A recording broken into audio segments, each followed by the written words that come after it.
Welcome to the Long Run with Joel and Christy. I'm Joel. And I'm Christy. And this is our recipe of the week. And it's also a try something new recipe that we've never tried before. That's right. And what is it?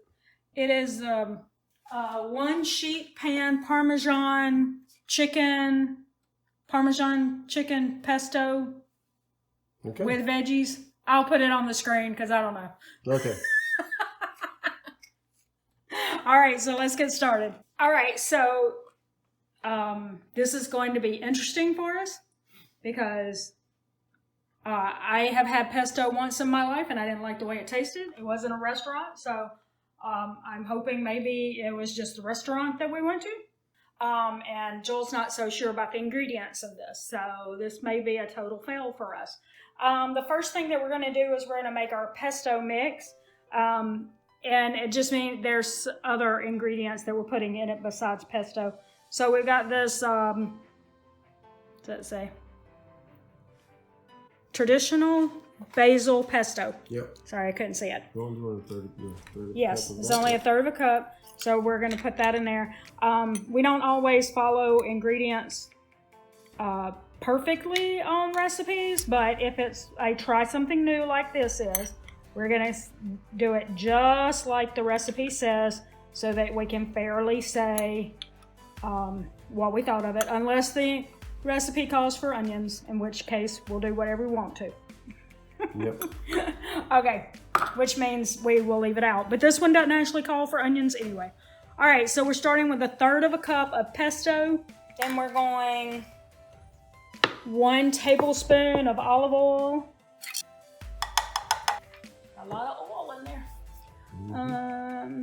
2 teaspoons of ranch dry seasoning mix.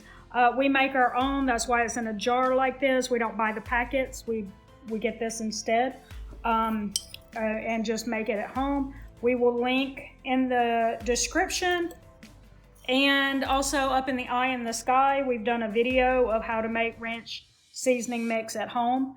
But we will do that and also link in the description the original recipe in case you want to do that because, you know, it saves money and you're also decreasing the amount of preservatives and salt and stuff in your food if you make it yourself. All right, so we've got that, plus we've got 3 to 4 garlic cloves minced. And we have 2 teaspoons of Dijon mustard.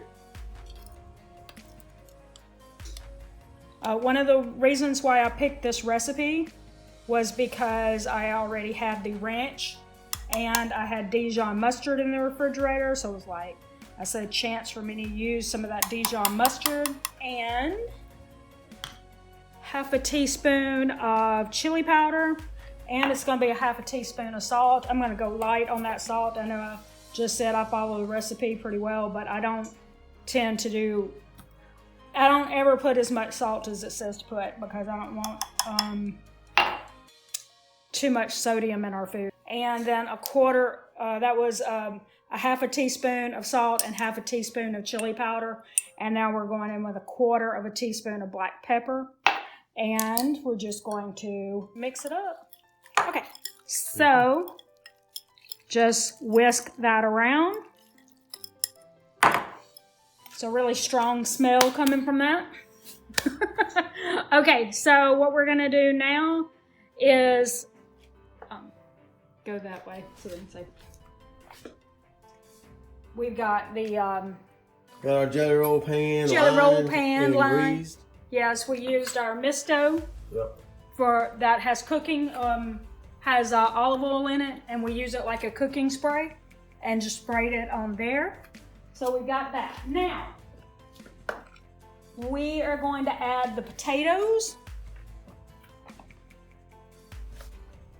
onto the jelly roll pan. 2 tablespoons of our pesto mix is going to go with those potatoes. And then we're going to toss that. And then it's going to go in the oven for 15 to 20 minutes. We have our oven preheated to 400 degrees. And we're going to put it in there 15 to 20 minutes, and then we will pick this video up with the next step. While the potatoes are cooking, you're gonna put your chicken that you cubed into like, what's that, 1 inch? 1 to 1.5 inch cubes. Okay, in a bowl. Plus you're gonna put your carrots. We had about, it called for like a cup of thinly sliced. This is probably about right. Sure. And then we were probably supposed to use fresh broccoli, but we're using frozen, and we've roasted frozen broccoli before and it works just fine, so we're going to go with the frozen. It's cheaper to use frozen. There we go. So we've got the rest of our pesto mix. Okay. Evenly coated. Yeah. Mixed up, evenly coated. And then is going to be time. As you can hear our oven going off over there because we waited till the last minute to do this part.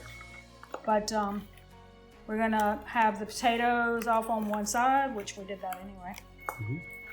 Keep it in a single layer, and we're gonna add this to the other side, I guess. Okay, so we've got the potatoes in a single layer there, and we're gonna be leaving that on that side. And apparently we're supposed to be able to put all of this on the other side in a single layer. Yeah. Listen to that sizzle. All right, so we are going to spread these out, and know good and well there's no way we're going to fit that all in a single layer. Did we put more than we were supposed to with anything? Well, there's actually 2 pounds of chicken in there, and there's probably more than 3 cups of broccoli. So. Oh, okay. All right, so we're just doing the best we can. Yep. We won't blame it on the recipe for thinking that's possible, since we put more on there than we're supposed to. But if we like the way this tastes, we're going to have leftovers, so that's good. All right, so that's, I mean, kind of. Yep. Kind of a single layer. And then it says to bake for 15 minutes, I think it said. So we will put it back in the oven for another 15 minutes. And then I think at that point we're going to be adding Parmesan cheese to it. Okay, so here we are. We are at the stage where we're going to add the Parmesan cheese. And it just says to sprinkle evenly over the dish. It doesn't say any specific part of it or anything like that, so we're going to go with all of it. Yeah. Because Parmesan. Oh, and that was a half a cup. There we go.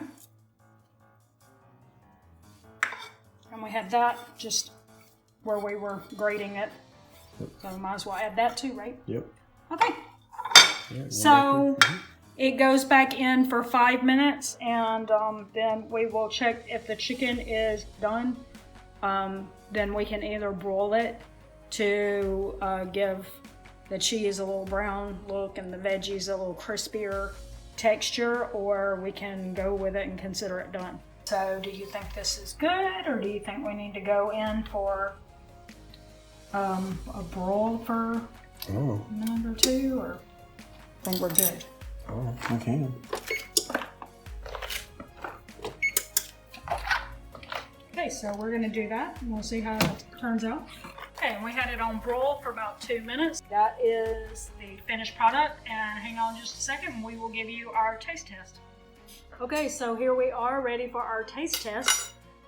I'm scared. I don't know that I like pesto enough to like this.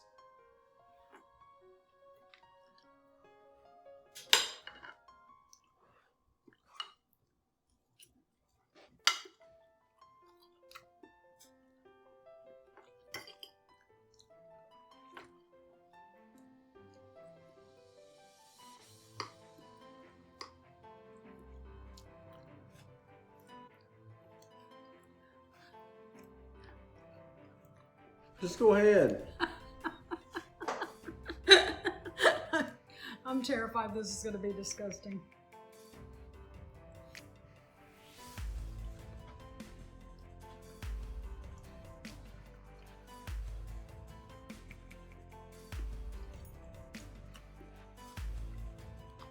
It's actually not that bad. It's actually okay. Mm-hmm. It may help that it was mixed with other things like Dijon mustard and ranch seasoning and stuff like that. May have helped it a little bit. The veggies might could have used a little bit longer. Right. I'm okay with that. Yeah, it's pretty good. What a relief. I was so scared I wasted all this produce and chicken on something that we were all gonna hate. All right, so don't forget to like, subscribe, and then hit that notifications bell for updates when we upload new videos on Monday, Wednesday, Friday, and sometimes on the weekend. Comment below. Let us know what you think about our dish, how it looks, and if you tried any of our dishes, also tag us on the gram at Long Run with Joel and Christy. Let us know if you tried anything. If you try this one, if you jazz it up, make it your own, however you want to do it. A reminder, just these are not our recipes. That's why I try something new, is us finding a recipe somewhere like on Pinterest and trying it. Right. So please don't think that we're not claiming coming up it. with We're not claiming the recipe. No. We're just giving you ideas of something that maybe you would love, so that you can start jazzing up your meal plans. There you go. So. All right. So with that said, I think that's going to do it today for the Long Run with Joel and Christy. I'm Joel. And I'm Christy. Don't forget, it's a long run. Give yourself a little grace. Bye.